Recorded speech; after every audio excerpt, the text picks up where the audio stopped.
hasta los logros de aprendizaje de esta primera clase, que es comprender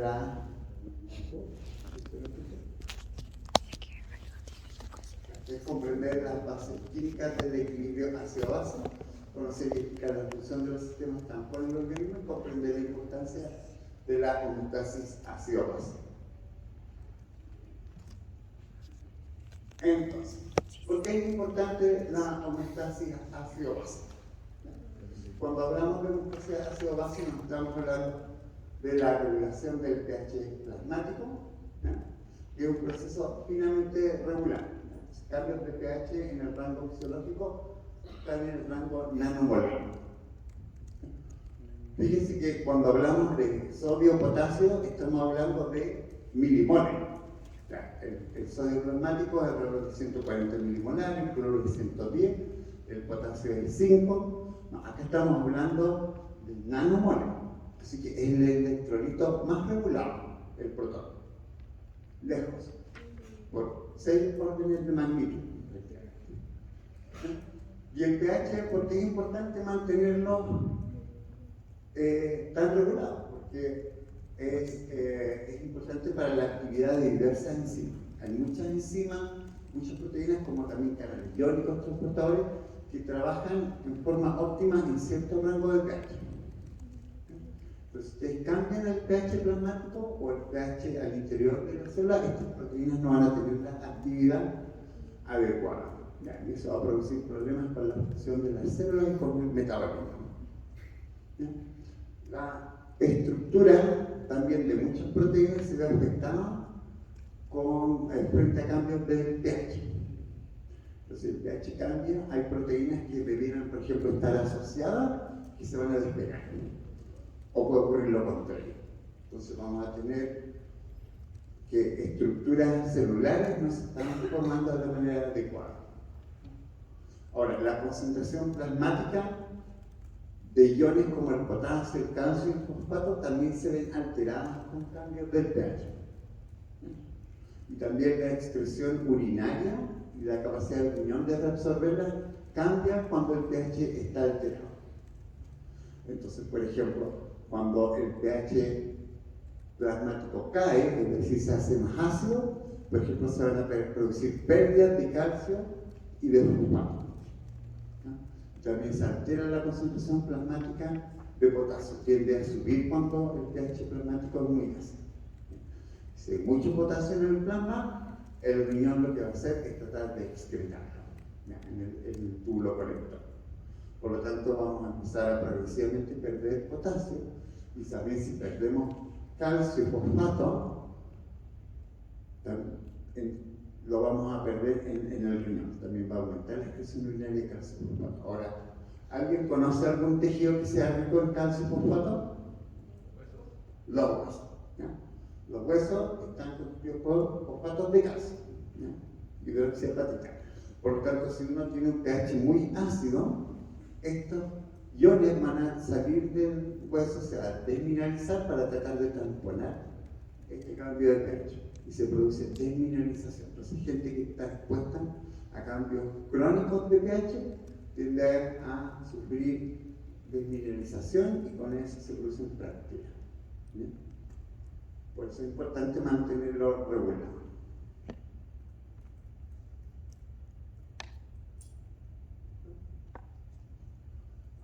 Vamos con un concepto bien básico de química. Entonces, el pH es la escala por la que medimos la concentración de protones en solución.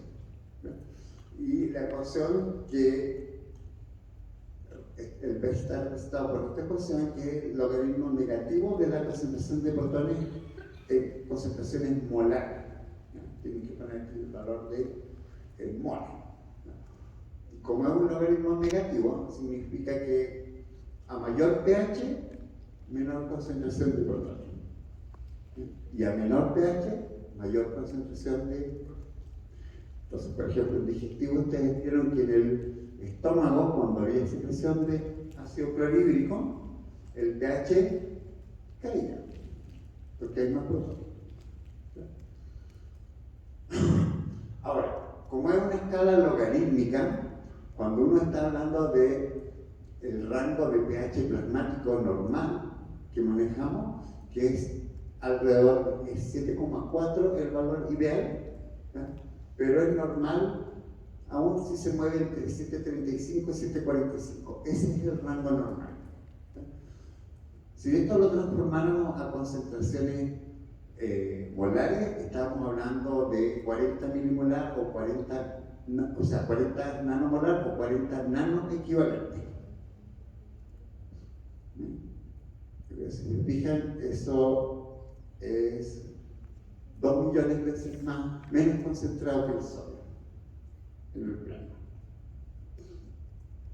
Y existe un rango de pH plasmático que es compatible por la ley. Entonces, eso va entre 6,8 y 7,8. Entonces, si ustedes tienen un problema con el pH plasmático y se salen de este rango, eso es legal. Es incompatible con la vida tener un pH, por ejemplo, de 8 o un pH de 6,5. O sea, absolutamente letal.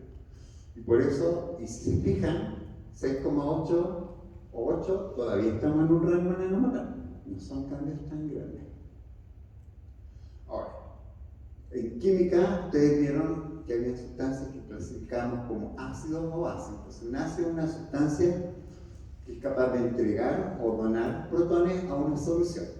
Y estos ácidos pueden ser fuertes cuando la disociación es completa, es decir, en solución existen solamente como la parte aniónica del ácido y protones libres. O puede ser un ácido débil, donde la disociación es parcial. Entonces, por ejemplo, un ejemplo de un ácido débil es el ácido cítrico, que está en los limones. El ácido láctico, que es producido por el metabolismo anaeróbico en los músculos. Uno lo produce cuando hace un ejercicio muy intenso o durante mucho tiempo. Uno produce ácido láctico. Otro ejemplo de ácidos débiles que se producen en el organismo, por ejemplo, los cetoácidos, que son característicos de las descompensaciones diabéticas, se producen por parte cuando hay un metabolismo alterado en la diabetes. Bueno, y las bases también existen como bases fuertes o débiles, y estas son sustancias que son capaces de aceptar protones en una solución. En química también les decían que eran sustancias que donaban hidroxilo. Pero aquí no manejamos los hidroxilos a nivel renal, hablamos de protones. Y una base débil que es muy abundante en el plasma, por ejemplo, el bicarbonato. El bicarbonato es la base más abundante que tenemos. Otro podría ser lactatos, oxalatos, todas esas aniones son bases débiles. Y un tampón o buffer es un ácido o base débil junto con su base o ácido conjugado, cuando ambos están en solución. ¿Ven? Y es capaz de amortiguar cambios de pH en una solución. Entonces, ¿alguien ha escuchado o vio química los tampones? Entonces, cuando uno quiere mantener una solución a un pH constante, uno le agrega un tampón o un buffer. Entonces, si se produce cualquier cambio de pH, estas soluciones van a donar o captar protones para mantener el pH constante. El tampón ideal es un tampón que tiene una constante de acidez lo más cercana posible al pH que uno quiere mantener. Entonces, para nuestro organismo, el pH ideal, o sea, el tampón ideal sería uno que tuviera una constante de acidez de 7,4. Les cuento al tiro que no hay ninguno. Así que usamos lo que tenemos a mano. Y ahí les voy a explicar cuáles son. Entonces, vamos a ver primero el balance de protones. Entonces, el concepto de balance ya lo habíamos visto con anterioridad, que es como la suma de lo que uno adquiere y lo que uno elimina, ya sea por la dieta o por el metabolismo. Son fuentes de protones que tenemos. Una son los ácidos volátiles, y se llaman volátiles porque se generan a partir de un gas. En este caso es el dióxido de carbono, ¿no? El CO2. Y este CO2, ¿ya?, va a formar aproximadamente al día unos 24.000 mil equivalentes de ácido carbónico. Entonces, CO2 al mezclarse con agua reacciona y forma ácido carbónico, y este, que es una base débil, o sea, un ácido débil, se va a disociar en protones y bicarbonato. Y esta es la cantidad que producimos todos los días. Ahora, esta reacción puede ocurrir en forma espontánea, pero también puede estar mediada por enzima. ¿Se acuerdan de alguna enzima que sea esto? La anhidrasa carbónica. Y hay varios tipos de anhidrasa carbónica. Algunas hacen la reacción en esta dirección y otras la hacen en la dirección opuesta. Y si se fijan, la ecuación tiene flechitas para los dos lados. Significa que esta es una reacción que es reversible, ¿ya?, en estos puntos. Por lo tanto, hay un equilibrio. ¿Qué significa eso? Que, por ejemplo, si yo a este sistema le agrego más CO2, esta ecuación se mueve en la dirección opuesta, hacia la derecha. Entonces, más CO2 en el medio va a generar mayor producción de ácido carbónico y luego de protones y bicarbonato. Si yo agrego más bicarbonato, por ejemplo, a este lado de la ecuación, esto se va a desplazar hacia la izquierda y vamos a generar más CO2. Ahora, yo les dije que los protones están en una concentración del rango nanomolar, pero el bicarbonato está a concentraciones milmolares. Lo normal es tener 24 milimolar o 24 mil equivalentes de bicarbonato por litro. Por lo tanto, cuando uno mira la ecuación, me dice, pero acá por cada CO2 yo termino sintetizando uno y uno. Entonces, ¿por qué tengo 10 millones más de bicarbonato que tengo protones? Porque nuestro organismo está regulando los protones, los está eliminando constantemente a través del riñón y preserva el bicarbonato. Entonces, hay más bicarbonato que protones en el plano. Y la razón para hacer eso es que nuestro metabolismo es acidificante. Nuestra dieta, especialmente nuestra dieta occidental moderna, es muy ácida. Entonces estamos constantemente produciendo protones, por lo tanto tenemos que estar constantemente eliminando. Otra manera de regularlo es tener tampones. Y acá el bicarbonato actúa como un tampón, como un buffer. Entonces, eliminamos protones, pero también preservamos o sintetizamos bicarbonato. Por eso hay una discusión entre ambos. Dígame. Es una forma de mantener un equilibrio. Exactamente. Ahora, en el organismo muchos sistemas nunca están en equilibrio, ¿ya?, pero la suma de lo que ocurre en distintas partes del cuerpo trata de mantenerlos en un equilibrio. Otra fuente de ácidos son ácidos fijos. Ya, estos son ácidos que no vienen de un gas, por lo tanto no reciben el término ácido volátil. Y estos principalmente uno los adquiere por la dieta o por el metabolismo. Entonces, por ejemplo, una manera de adquirir un ácido por la dieta es cuando ustedes se comen un limón. El limón es ácido, ¿cierto? Tiene ácido cítrico. Entonces, ahí hay un ingreso de ácidos por la dieta. Pero también el metabolismo de ustedes puede generar ácido. Un ejemplo, cuando ustedes comen carne, dentro de esa carne hay proteína. Y esta proteína está hecha de aminoácidos. Y dentro de todos los aminoácidos hay dos que contienen azufre. La metionina y la cisteína. Entonces el metabolismo de esos aminoácidos genera un ácido que contiene azufre, que es el ácido sulfúrico. En muy pequeñas cantidades y se tampona inmediatamente, por eso no nos fundimos con el ácido sulfúrico, pero se genera. También podemos generar fosfórico, clorhídrico, y uno de los más comunes es el ácido láctico, ¿ya?, el gran enemigo de los deportistas. Cuando uno hace mucho ejercicio, entra en un metabolismo anaeróbico. Entonces uno entra en un metabolismo láctico y acumula ácido láctico.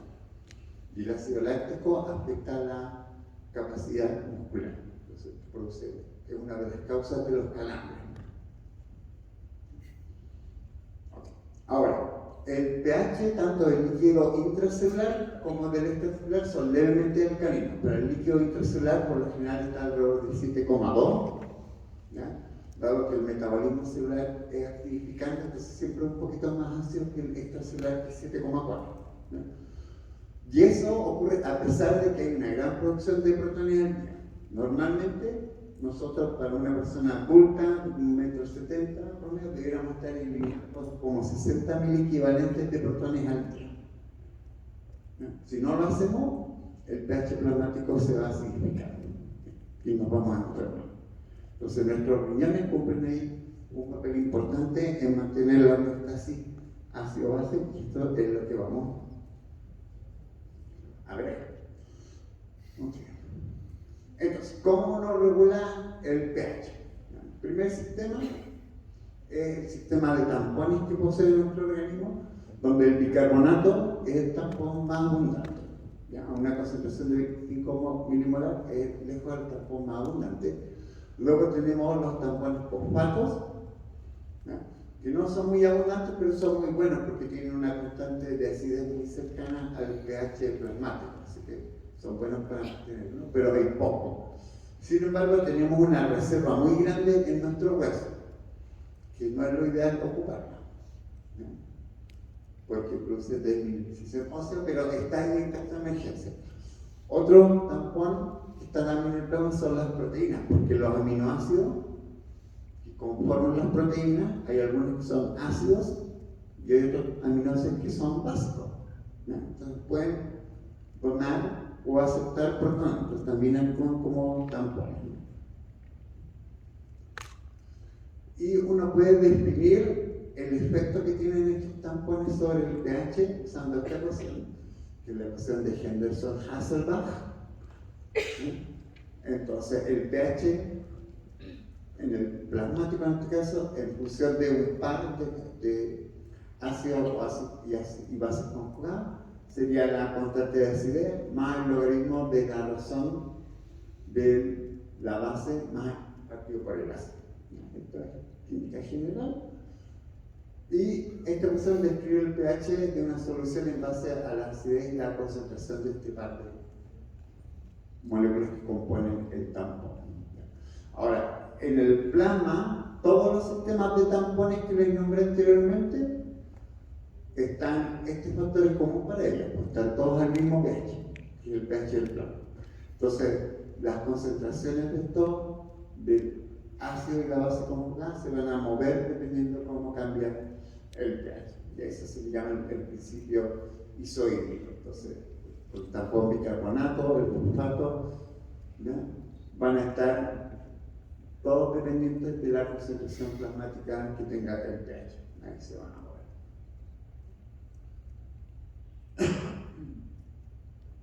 Por lo tanto, si ustedes alteran el equilibrio del sistema cambiando el pH, van a afectar la distribución de estos pares. Y en el caso, por ejemplo, del fosfato es importante porque cuando usted tiene un pH plasmático muy ácido, en vez de tener este fosfato monobásico, van a tener el dibásico, que va a estar más protonado. Y ese al riñón le cuesta mucho reabsorberlo. Entonces uno pierde fosfato, esa es una de las causas. ¿Bien? Esto es solamente un repaso, ¿no? Debería ser.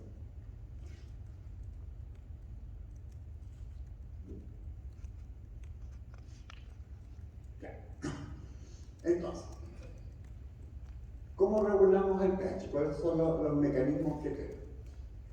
La primera línea de defensa son estos sistemas de tampones, y que actúan en segundos, hasta milisegundos, son instantáneos. O sea, si detectan más protones en el plasma, los van a tamponar inmediatamente. O sea, es muy rápido y es muy efectivo. El problema es que es finito.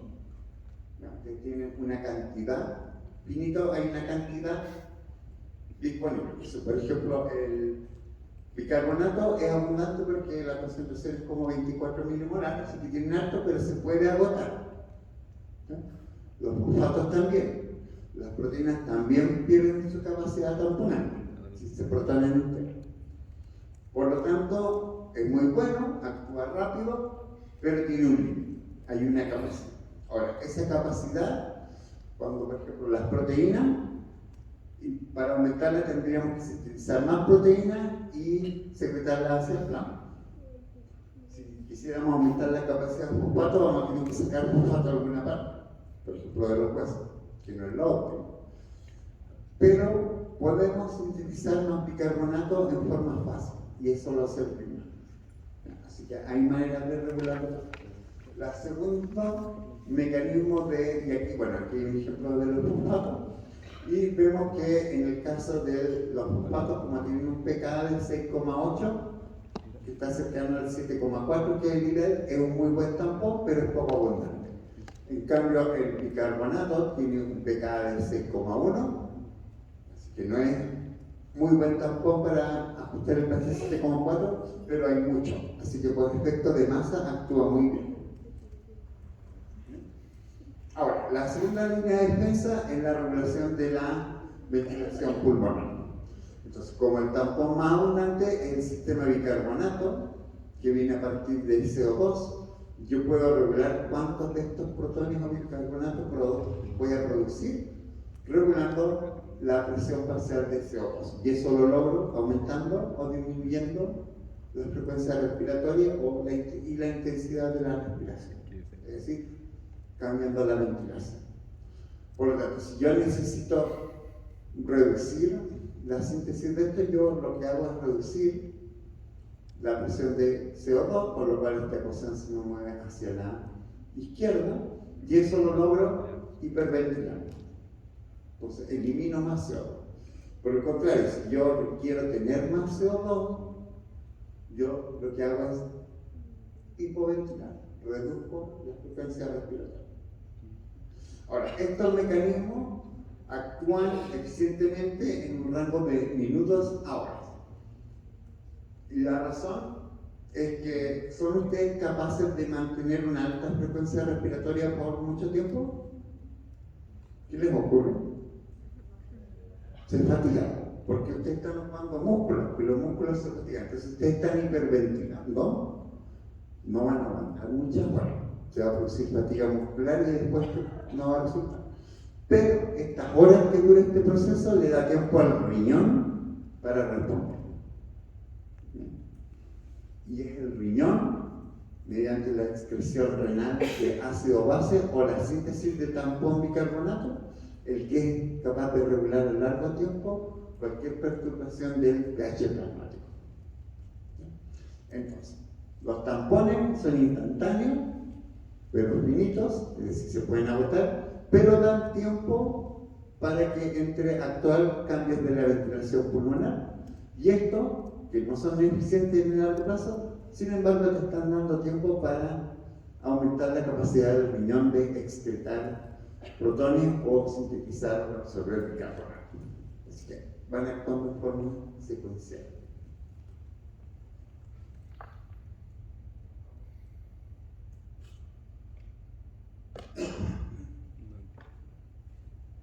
Entonces, para regular el balance ácido-base, como el bicarbonato es nuestro tampón por excelencia, dado que es fácil sintetizarlo, porque producimos CO2 y podemos regular la concentración plasmática de CO2 o la presión parcial de CO2, es muy útil. Entonces, el bicarbonato que está en el plasma ya se filtra libremente porque es una molécula pequeña, ¿ya? Se filtra en el riñón y podemos calcular la carga filtrada en base a su concentración y lo multiplicamos por la velocidad de filtración glomerular. Entonces, al día estamos filtrando como 4.300 miliequivalentes de bicarbonato. Y estos se reabsorben casi en su totalidad en el túbulo proximal y la asa de Henle, como vimos en la clase anterior, en un mecanismo que está acoplado con la reabsorción de sodio. También hay reabsorción en otros segmentos, pero ahí no depende de la reabsorción de sodio, ¿no? Y también podemos generar o reponer o sintetizar de nuevo de novo en latín significa de nuevo o de nada. Y esto se hace por dos mecanismos. Uno de ellos es a partir del aminoácido glutamina, que este aminoácido el túbulo proximal lo toma y lo ocupa para sintetizar bicarbonato. Y lo otro es síntesis a partir del CO2, pero que ocurre en las células intercaladas tipo A del túbulo colector, que son células que secretan protones, y para secretar protones hacen al mismo tiempo síntesis de bicarbonato. Y eso lo vamos a ver más detalle en la clase que viene ahora, que es la última parte, que son los mecanismos renales para la regulación de la homeostasis ácido-base. Entonces, no voy a ir en detalle los logros que hice porque ustedes tienen las diapositivas y estamos por el tiempo. Entonces, ¿dónde reabsorbemos bicarbonato? La respuesta es simple. En prácticamente todos los segmentos, excepto en el único segmento donde no reabsorbemos electrolitos, que es el asa delgada descendente de G, que reabsorbe solo agua. Ahora, 80% del bicarbonato se reabsorbe en el túbulo proximal, entre un 10 y un 15% en el asa ascendente de Heller, un 6% a nivel del túbulo distal y hasta un 4% en el túbulo colector, pero cortical. En la parte más interna no hay reabsorción de bicarbonato. En condiciones normales es cercano a cero lo que uno excreta de bicarbonato. Pero esto depende de la dieta. Obviamente, si ustedes están consumiendo una dieta ácida, ustedes van a querer preservar más bicarbonato para tamponer todos esos protones. Entonces, por ejemplo, ejemplos de dieta ácida, cítrico. Bebidas gaseosas. La Coca-Cola, por ejemplo, tiene mucho ácido fosfórico, por si no lo saben, tiene como un pH 3,5. Carnes, cereales, todos son acídicas. Y dietas alcalinas, ¿alguien me puede nombrar algo? La dieta vegana. De hecho, los veganos tienen un pH urinario que es alcalino, más alcalino que el promedio de la población. Si ustedes se mandan unos vasos de Coca-Cola, unas limonadas y se comen un buen asado el fin de semana, yo les aseguro que si se miden el pH van a tener alrededor del pH 5 o menos. Porque tienen que eliminar todos esos protones que produjo el metabolismo de todos esos alimentos. Ahora, como se fijan en base a los alimentos que les nombré, esa es la típica dieta occidental.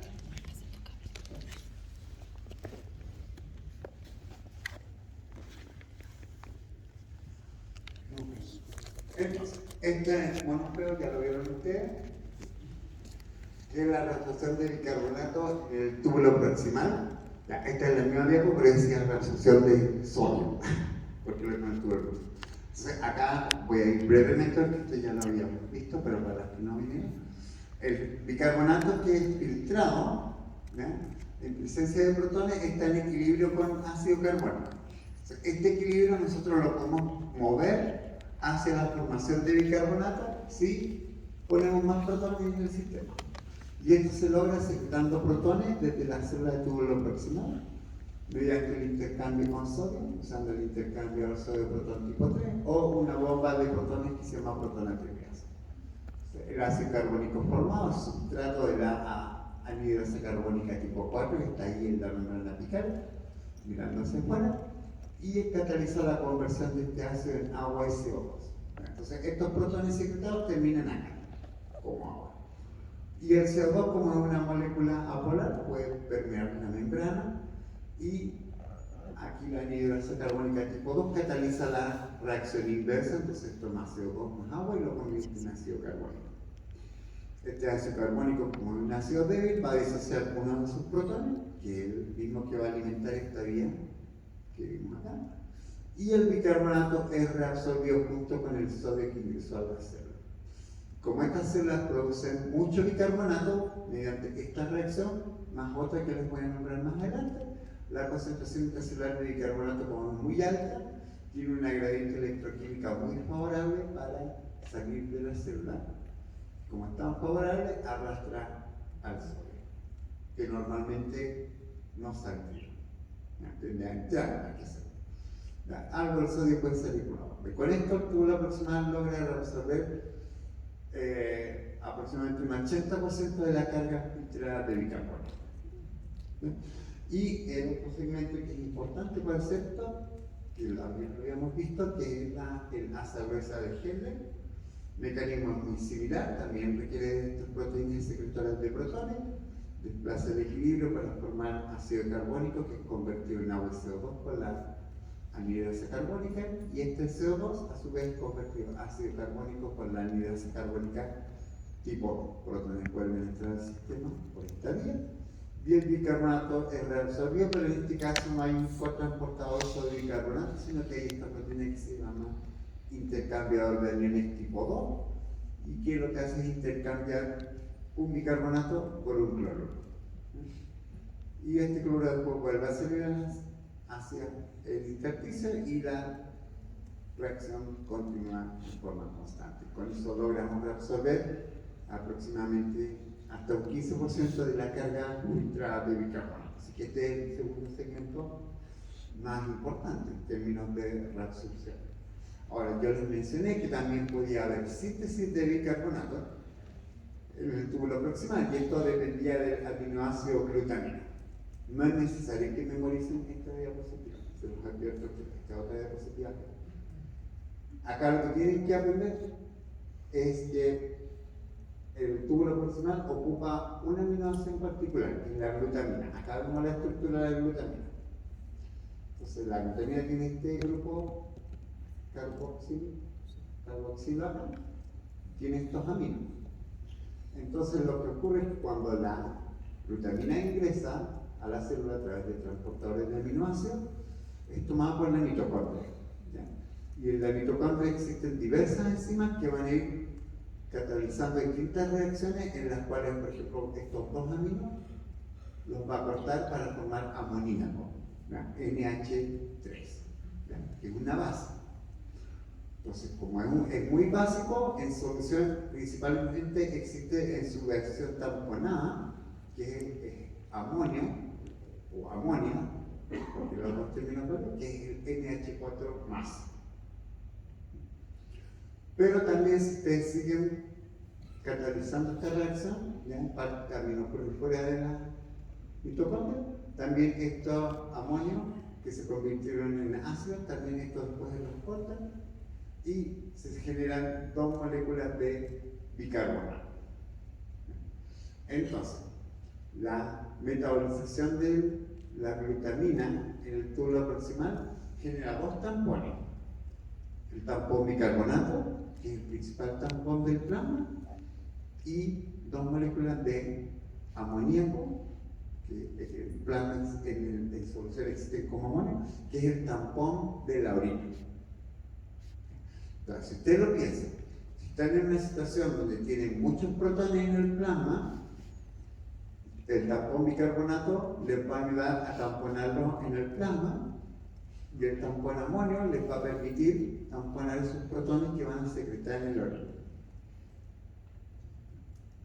Lo importante acá es que el túbulo proximal sintetiza estos dos tampones a partir de glutamina. Y esto es regulado, así que cuando cambia el pH plasmático, esto puede aumentar o disminuir.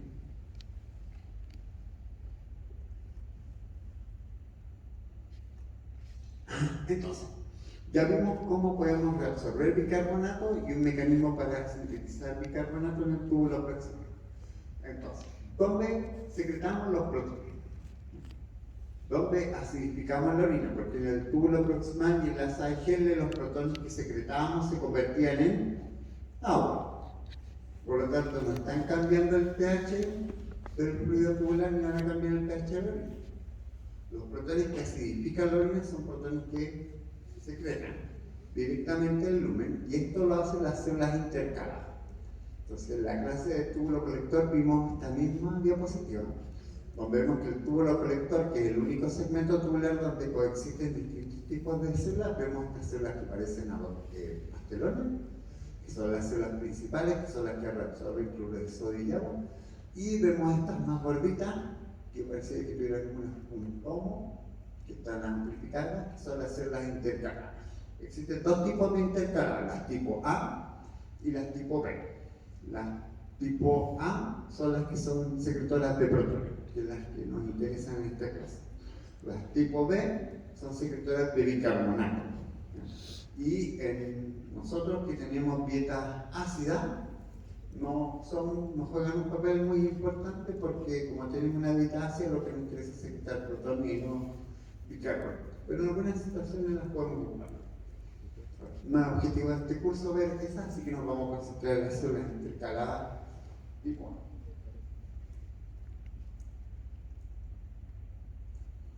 ¿Y cómo lo hacen estas células para secretar protones? Bueno, ellas sintetizan protones a partir de CO2, usando la enzima anhídrase carbónica tipo 2, la misma que vimos anteriormente. Se toman CO2 y agua, ¿ya? Y lo convierten en ácido carbónico. El ácido carbónico se disocia en protones y bicarbonato, y estos protones son secretados hacia el lumen tubular, usando la bomba de protones, la proton ATPase. Entonces, y esta bomba es regulada por distintos estímulos. Por ejemplo, cuando el pH plasmático es muy ácido, la actividad de esta bomba va a aumentar. La hormona aldosterona también regula esta bomba, también aumenta su actividad. Y la razón es porque, recuerden que la aldosterona regulaba la bulimia, al aumentar la reabsorción de sodio. Bueno, cuando ustedes pierden bulimia, no son capaces de perfundir sus tejidos, no son capaces de llevar oxígeno. Y si no llevan oxígeno, el metabolismo es anaeróbico, producen ácidos. Entonces tiene sentido que la misma hormona que regula un defecto en la bulimia también vaya a regular el defecto del pH que se va a provocar por la hipovolemia. Entonces secretamos estos protones y el bicarbonato, este bicarbonato que se sintetizó, ¿ya? No es bicarbonato que existía antes, que estaba en el túbulo, este es de nuevo, ese es el término ocupado. Y este bicarbonato se reabsorbe de la misma manera que habíamos visto en el asa de Henle con un intercambiador de aniones, pero no es el AE2 del asa de Henle, es el AE1, que es del mismo tipo que el que está en los glóbulos rojos. ¿Les pasaron el transportador de aniones y glóbulos rojos? ¿No? Ya, voy a hablar con otro. Ok, ahora estos protones, yo les mencioné que se secretan como 60.000 equivalentes. Si yo tomo 60.000 equivalentes de protones y los disuelvo en el volumen de orina que normalmente uno orina, que es como 1,5 litros, ese líquido debiera tener un pH de aproximadamente 2. Pero el pH de la orina nunca es 2. De hecho, nunca baja por debajo de 4,5. Por lo tanto, ¿dónde están los protones? Porque debería tener una orina con pH 2 y tengo máximo 4,5. Lo normal es alrededor de 5, 5,5, eso es lo normal. Bueno, la mayoría de los protones no están libres en la orina, están tamponados. Y acá es donde aparece el amoníaco que habíamos sintetizado en el túbulo proximal. Entonces, este amoníaco, que sintetizamos a partir de glutamina, viaja por el nefrón, por el intersticio, en la forma de amonio, porque en solución siempre va a estar como amonio, NH4+. Y acá es donde aparece, en el intersticio del túbulo colector, este amonio tiene unos transportadores en la membrana apical y vasolateral. Entonces se desprotona y pasa como amoníaco, que es bien curioso. Entonces esta proteína deja pasar el amoníaco, que adentro de la célula inmediatamente se protona, pero para volver a salir se desprotona y agarra este protón de acá. Entonces en la orina eliminamos amonio, mucho amonio. De hecho el amonio es el que le da el olor fuerte a la orina. El olor de la orina es amonio. Y esto nos permite poder acumular una gran cantidad de protones sin tener que disminuir el pH. Porque, ¿se acuerdan que en el digestivo vieron que el estómago, que secretaba gran cantidad de protones, tenía mecanismos para protegerse? ¿Se acuerdan de ello? que secretaba un mucus, y este mucus que tenía era rico en bicarbonato. Ya. El tubo colector no tiene ninguno de los dos mecanismos. No tiene células que secreten mucus y no tiene obviamente un mucus rico en bicarbonato. Por lo tanto, si el pH cayera a los mismos niveles del estómago, este tejido se destruiría. Entonces, para no tener que exponerlo a pH muy bajo, los protones viajan como tampones. Entonces, un protón tamponado no es un protón ácido. Y existen varios tipos de tampones. El más abundante es el amoníaco, que va a formar amonio junto con los protones, pero también puede haber fosfatos y puede haber algo de bicarbonato, pero muy poco. Especialmente con pH muy ácido, ya hay poco bicarbonato acá porque pH ácido hace que se estimule en el túbulo proximal la reabsorción de bicarbonato. Pero el principal tampón es el amonio y es más regulado. Cuando ustedes están enfermos, tienen alguna enfermedad que les produce una acidificación del plasma, esa capacidad del túbulo proximal de producir amoníaco a partir de glutamina está aumentada. Responde a disminuciones del pH plasmático. Y este es el principal que eliminamos el origen.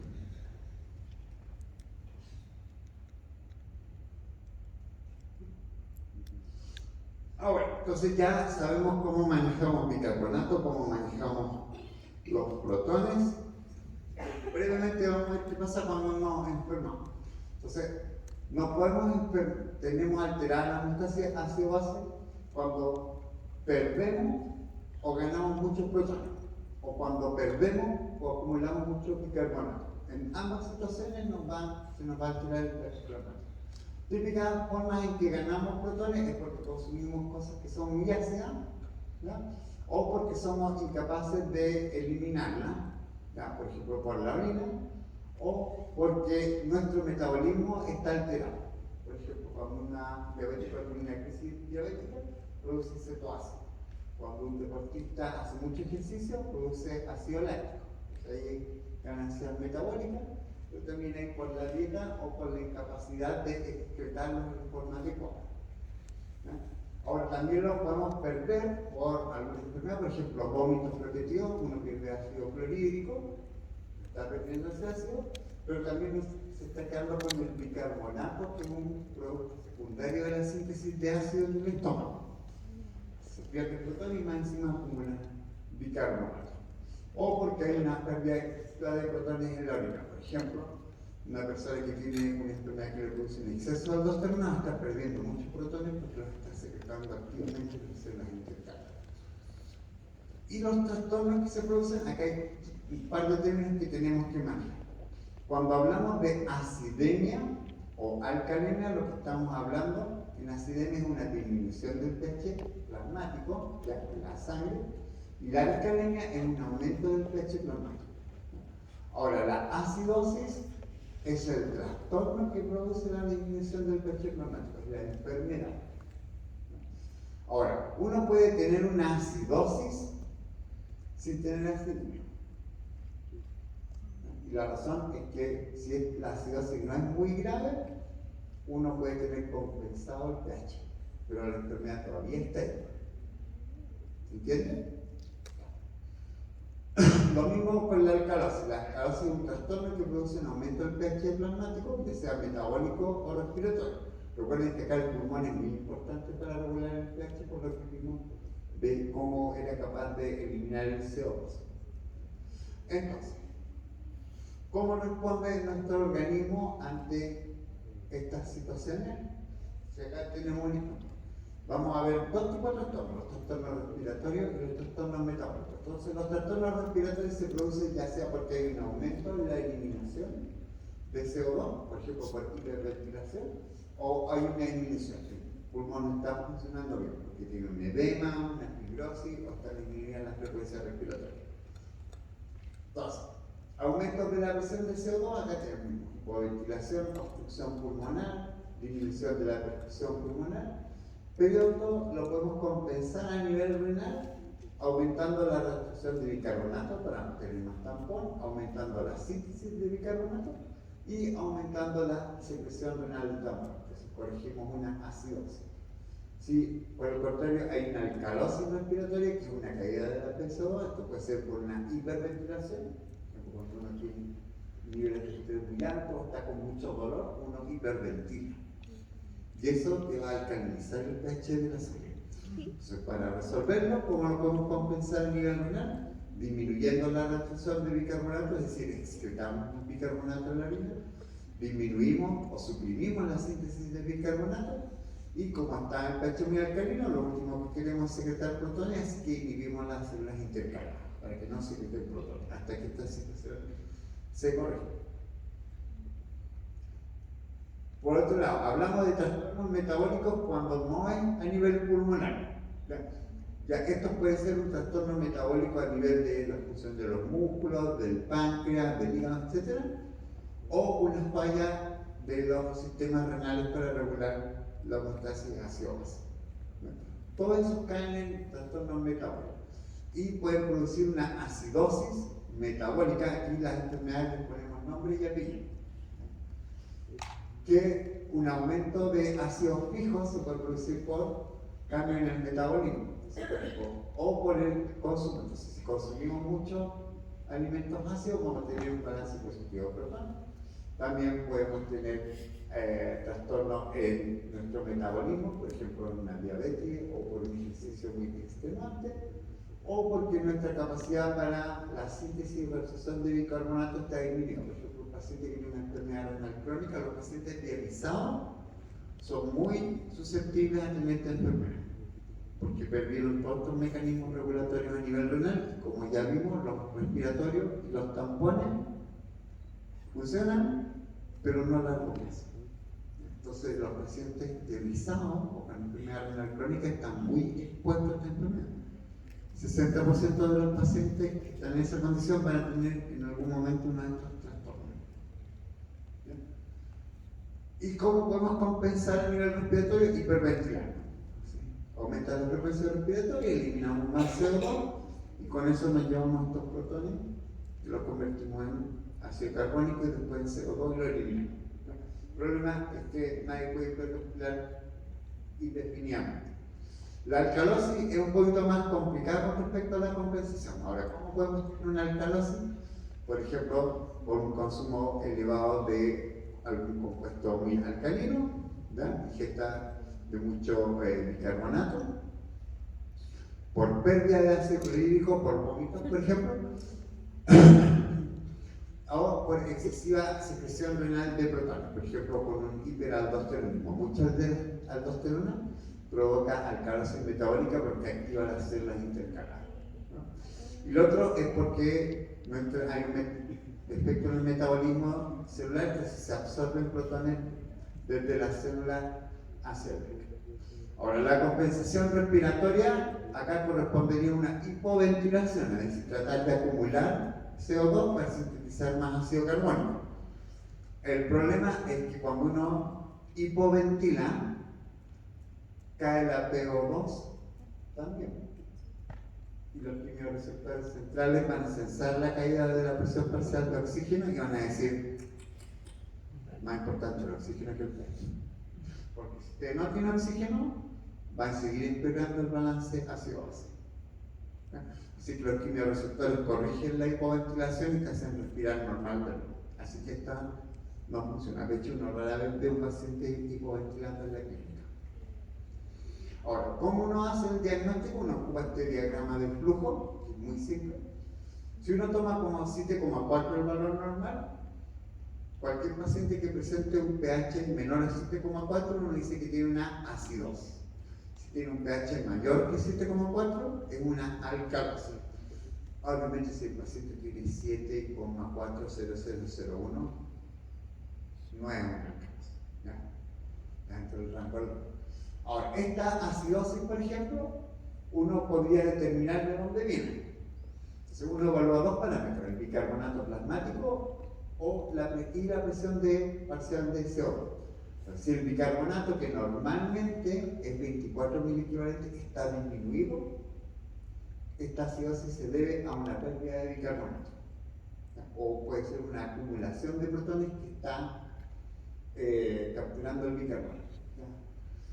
Y eso es metabólico, tiene una falla metabólica. Entonces una vez que está acidosis, ahora le ponemos un apellido, es acidosis metabólica.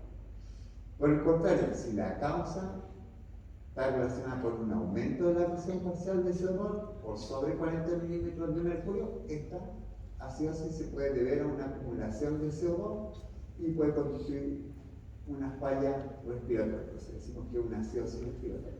Ahora, acá uno siempre tiene que mirar al paciente. Porque si yo digo, me llega un paciente que tiene un historial de enfisema o de enfermedad pulmonar obstructiva, ¿ya? Yo veo esto y digo, ahí sí es donde está la causa. Es un problema respiratorio, porque el paciente tiene un historial. Acá lo mismo, si mi paciente tiene inhibidor bicarbonato y yo sé que es diabético, es altamente sugerente que una falla a nivel metabólico, está produciendo muchos protones porque tiene acumulación de cetosis. Y lo mismo hacia el otro lado. pH alcalino, que también lo puedo discriminar cuál sería la causa, porque si el bicarbonato está aumentado por sobre 24 mil equivalentes, esto es una alteración metabólica. Entonces hablamos de alcalosis metabólica. Un ejemplo de esto, por ejemplo, vómito. Cuando uno vomita mucho pierde protones, pero uno acumula bicarbonato. Recuerden que el bicarbonato es un producto secundario de la síntesis de ácido clorhídrico. Normalmente lo perdemos. Cuando el quimo llega al intestino, se produce la descarga de bicarbonato. Pero cuando uno vomita, ¿llega quimo al intestino? No. Entonces ese bicarbonato que debería haber sido secretado, no es secretado. Y uno se queda con esa energía. Y por eso produce alcalosis, porque perdieron protones y acumularon bicarbonato. Ahora, si la presión parcial de CO2 está disminuida, por ejemplo, alguien hiperventila porque está muy nervioso porque viene el certamen terrenal, ¿ya? A uno se le va a alcalinizar el pH plasmático. Entonces uno habla de una alcalosis respiratoria. Y todas estas patologías pueden tener compensación, y siempre la compensación es como opuesta a la causa, o por lo general. Entonces una acidosis metabólica yo la puedo compensar a nivel respiratorio, disminuyendo la presión de CO2. Entonces, cuando una persona tiene una acidosis metabólica, por lo general está hiperventilando para eliminar CO2. Y esos pacientes tienen presiones parciales de CO2 que son menores a 40 milímetros de mercurio. Obviamente, si este paciente, además de tener un problema metabólico, tiene una fractura a la costilla, esto no funciona. ¿Ya? De la misma manera que si tiene una acidosis respiratoria y debiera tener una compensación metabólica aumentando el bicarbonato, ¿ya? Esto lo puede hacer a nivel renal, sintetizando bicarbonato, reabsorbiendo más bicarbonato, secretando más protones. ¿Ya? Si este paciente es un paciente dializado, esto no me va a funcionar. Pero todas las compensaciones dependen de qué tan saludable está el organismo para poder llevarlas a cabo.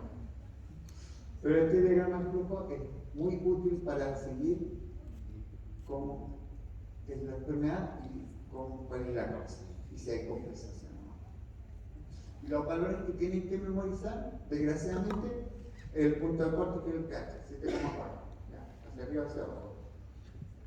El valor normal de bicarbonato en el plasma es 24 mil equivalentes y la presión parcial de CO2 normal es 40. Este ya deberían saberlo porque ustedes fue bastante bien en el respiratorio. Y eso es